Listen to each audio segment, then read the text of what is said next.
Soy doctora en ciencias biológicas, también tengo una maestría en ciencias biológicas y por supuesto soy licenciada en ciencias biológicas, pero me dedico a la paleontología, y la paleontología es una ciencia que se relaciona tanto con la biología como con la geología.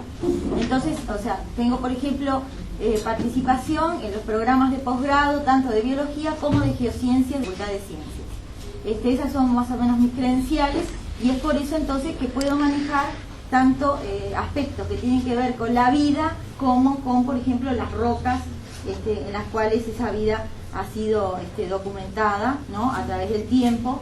Y quizás entonces también manejo información desde, vamos a decir, desde que la vida surge en el planeta hace más o menos 3.800 millones de años hasta la actualidad, y quizás eso me permite también realizar comparaciones, ¿no?, con lo que estamos viviendo ahora en el planeta, que de alguna manera aportan al análisis que se podría hacer, por ejemplo, en temas como que nos compete hoy, que es justamente un mecanismo de búsqueda de petróleo que agrede mucho a la naturaleza. O sea que vamos a tratar de contarles lo que sabemos sobre ese tema. ¿Puedes repetir tu nombre bien claro? Graciela Piñeiro. Mi correo electrónico es fósil, FOSSIL @F100 con letras de Facultad de Ciencias.edu.1. Estoy a las órdenes para cualquiera que quiera consultar posteriormente a la charla, porque andamos con el tiempo un poco corto. Bueno, muy bien. Yo voy a hacer un paneo general de lo que es el fracturamiento hidráulico, y después mirar algunas imágenes sísmicas de acá de la zona del norte del Uruguay. Y después hay alguna, y la doctora también va a intervenir en algunas imágenes mías, y después vamos a ver 3 imágenes de ella que quiere comentar. Yo no soy geólogo, soy profesor de geografía, soy como un aficionado de la geología, digamos así. Si está dentro de mis posibilidades lo podré contestar, y si no, bueno, quedará para consultarlos con geólogo de la facultad, bueno, del cual tengo muy buena relación también.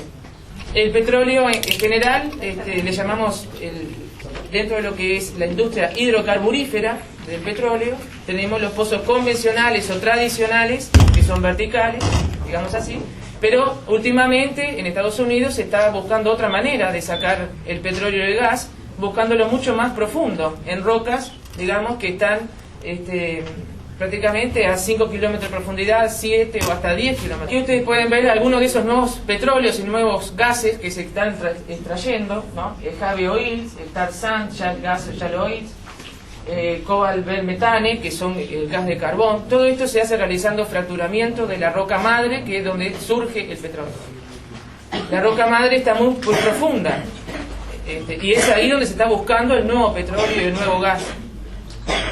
En comparación con el petróleo convencional o tradicional, donde ese gas, ese petróleo migró hacia sectores más superficiales de la roca, ¿verdad? Rocas más porosas que lo contengan. Pero en este caso no, hay que ir más profundo y fracturar la roca madre, que es la que genera el petróleo. Ahí, por ejemplo, tenemos algunos datos de la cantidad de agua que se usa por cada evento de fracturación. 15 millones de litros de agua, 220.000 litros de productos químicos, que muchas veces esos productos químicos son perjudiciales para la salud. Está comprobado científicamente eso. Y no solamente eso, sino que esa agua que regresa, ¿verdad?, con el gas y con el petróleo, tiene muchos elementos radiactivos, por ejemplo, que después hay que ver qué se hace con esa agua residual.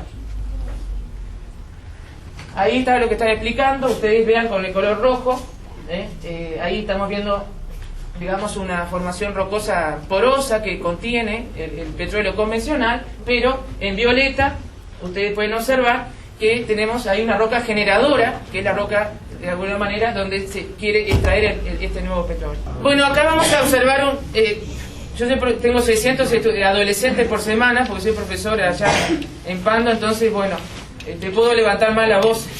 Y bueno, acá vamos a ver una animación que nos muestra en general. Esto es una animación española, pero que vamos a observar a ver cómo se comporta esta nueva tecnología.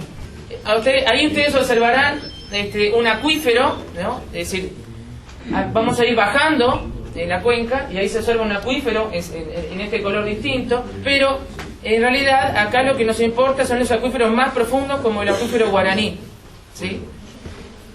Que esta figura no lo tiene, una formación de acuífero profunda, ¿sí? Pero solamente para explicar cómo es esa tecnología.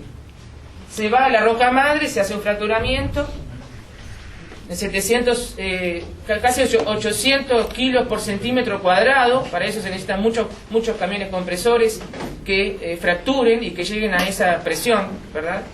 Y se inyecta agua, ¿verdad?, para lubricar, agua con químicos que a su vez lubrican más todavía la roca.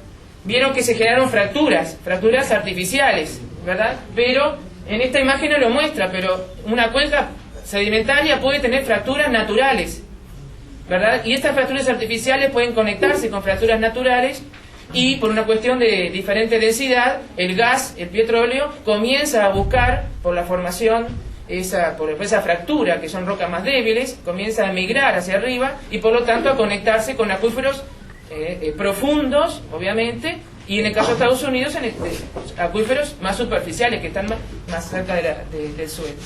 Como decía recién, las fracturas artificiales, ¿verdad?, están muy estudiadas y ahí es donde hay que poner el foco para ver cómo se comportan estas fracturas artificiales profundas y ver de alguna manera qué alcance tienen. Y hay estudios, como en este caso, estudios científicos que demuestran, ¿verdad?, la altura que en general tiene la distancia que recorre la fractura artificial en la roca madre, ¿verdad? Y ahí se puede observar que en algunos casos va de 0 a 100 metros, ¿verdad? Y puede llegar a más todavía. El tema es que estas fracturas, ahí esa imagen del fondo, de abajo, en este sector ustedes pueden observar en gris cómo se está fracturando, ¿verdad? Y no se muestran las fracturas naturales, porque esto es un modelo. Pero lo importante es ver si las fracturas artificiales se podrían conectar con las fracturas naturales y de esa manera empezar a migrar ese gas y ese petróleo hacia el agua, inutilizando los acuíferos. Otros estudios científicos en Estados Unidos, miren lo que dicen: los reservorios de agua muy profundos, confinados y termales, como puede ser el caso del acuífero Guaraní, tienen mayor presión sobre las rocas que están subyacentes, que tienen mayor presión sobre las rocas subyacentes, ¿verdad?, que los acuíferos que están más arriba, más en la superficie. Y por lo tanto el líquido de fracturamiento, que contiene gas y petróleo, además de otros productos químicos nocivos para la salud, pueden conectarse con fallas continuas que contengan rocas más porosas. Entonces pueden conectarse con esas fallas naturales. Obviamente que ustedes dirán, sí, pero se hará un estudio de la cuenca, obviamente, ¿no? Sí, hay que hacer un estudio de la cuenca antes de hacer fracking. Eso es obvio, pero el tema es que el comportamiento de las fracturas artificiales es variable. Los reservorios profundos confinados en algunos casos contienen metales pesados, ¿verdad?, sal, sustancias radiactivas, hidrocarburos en solución, pero igualmente se debe evitar una mayor contaminación mediante fracking. Es decir, ya las rocas son muy antiguas y ya tienen determinadas contaminantes que están preservados allí y que no tienen por qué salir. Pero si uno empieza a fracturarlas, empieza a licuarlas, es decir, a lubricarlas, todo eso tiene además elementos radiactivos, esas rocas que son muy profundas. Tiene, por ejemplo, arsénico. El otro día en la facultad, la doctora Pistón, que nos dio una clase sobre contaminantes persistentes, nos dijo justamente que en India se hizo una perforación masiva de aguas muy profundas y eso hizo que el arsénico, por ejemplo, subiera y contaminara los acuíferos más superficiales. El uranio, como habíamos dicho aquí, también se puede solubilizar si comienzan a fracturarse y a lubricarse este tipo de rocas profundas y antiguas. Se genera un contraflujo, que es el agua residual. Hay que ver después qué se hace con esa agua residual. En Estados Unidos la inyectan en pozos antiguos, donde antes había sacado petróleo, o se inyectan en lugares profundos donde tienen arenosos para guardarlos ahí y que queden ahí en el fondo. Después hay que ver qué pasa, cómo se comportan esas aguas residuales guardadas ahí en esos pozos para justamente disposición final. Sobre el tema del agua residual, antes de pasar a esto, en California ustedes saben que hay una sequía estructural muy grande que está sucediendo y uno de los problemas es, bueno, que se necesita agua para hacer fracking y después qué se hace con esa agua, dónde se dispone. Y bueno, nos enteramos, justamente yo hice un artículo para el módulo 1 sobre fracking en Estados Unidos, actualidad del fracking en Estados Unidos, y hay una empresa, Chevron, por ejemplo, que está vendiendo agua a los productores agrícolas. Los productores agrícolas en California necesitan regar, sí o sí, y muchas veces está usando el agua residual del fracking para regar, y me acuerdo que le regaban para hacer almendras y pistachos, para la agricultura las almendras y los pistachos. Entonces, si van a comprar almendras y pistachos y dice California, por favor no lo compren, porque puede ser regado por agua residual de fracturamiento hidráulico. Esta es una investigación nueva que hice para el último artículo, es una investigación nueva sobre el año 2015, que dice que esa agua residual, el fracking genera sismos que son leves, en algunos casos puede llegar a 4 de magnitud, pero el fracking ese mismo no es, digamos, no genera eventos sísmicos muy fuertes, pero que lo que sí genera eventos sísmicos fuertes es cuando se guarda el agua residual en formaciones, digamos, finales, para desecharse de eso. Bueno, esa agua después comienza a estar ahí lubricando alguna falla natural, por ejemplo, y cuando una falla natural está lubricada, de alguna manera puede desencadenar un evento sísmico. Y esta gráfica lo que muestra es, en azul y en negro se ve la cantidad de agua, la cantidad de millones de barriles de agua por mes que se ha inyectado en Oklahoma, agua residual de fracking, y en los puntos rojos que ustedes observan es la cantidad de sismos, y vieron cómo aumenta la cantidad de sismos a medida que se inyecta más agua. Allá en el centro de Estados Unidos no pueden creer los eventos sísmicos que están sucediendo en los últimos 7 años. Y hay geólogos del Instituto de Geología de Estados Unidos que dicen, no podemos creer lo que está pasando en el centro de Estados Unidos. No tiene precedentes. Perdón, Sí. quiero decir algo importante. Lo que está diciendo Eduardo no es para nada menor, porque o sea, el agua que se inyecta para hacer en ese pozo que Eduardo les mostró, que se inyecta justamente para fracturar la roca, que es una roca poco porosa, y por lo tanto el petróleo está contenido en esos poros muy pequeños. Hay que generar, vamos a decir, esa situación de fracturamiento para que ese gas pueda salir hacia la superficie.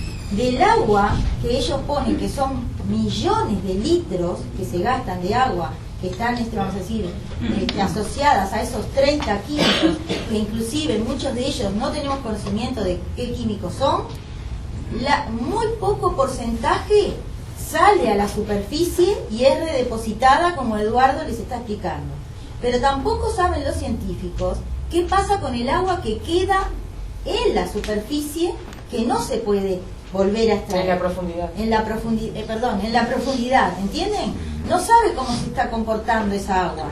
Y esa agua, por ejemplo, con lo que estaba diciendo Eduardo, aumenta a su vez el riesgo de que fracturas que ya están existentes en las rocas, y les adelanto que en las rocas que se quieren perforar acá hay mucha cantidad de fracturas naturales que podrían ser, vamos a decir, utilizadas para ir directo hacia el acuífero. Entonces es un problema muy grande que el fracking está produciendo en los lugares donde se está efectuando, y aquí sería un desastre que eso ocurriera. En Estados Unidos hay muchos estados que ya prohibieron el fracking, ¿verdad? Preocupados por esta situación. Aquí, en Oklahoma, se puede observar que a partir del año 2010, que comienza la revolución del fracking en Estados Unidos, cómo aumenta la cantidad de terremotos en un lugar, en Oklahoma, donde no deberían de haber terremotos, o son esporádicos, digamos así, y vieron ustedes cómo ha aumentado. 2,5 en realidad es poco, pero ha llegado hasta 4,5 magnitud, que ha roto algunas casas. Por eso allá en Estados Unidos la gente, no solamente los productores rurales que tienen su pozo de agua para tomar y para los animales, están preocupados porque se le ha contaminado, se le ha inutilizado su pozo, y muchas empresas petroleras le llevan agua en tanques, con camiones, sino que además los eventos sísmicos producto de la disposición final de las aguas residuales.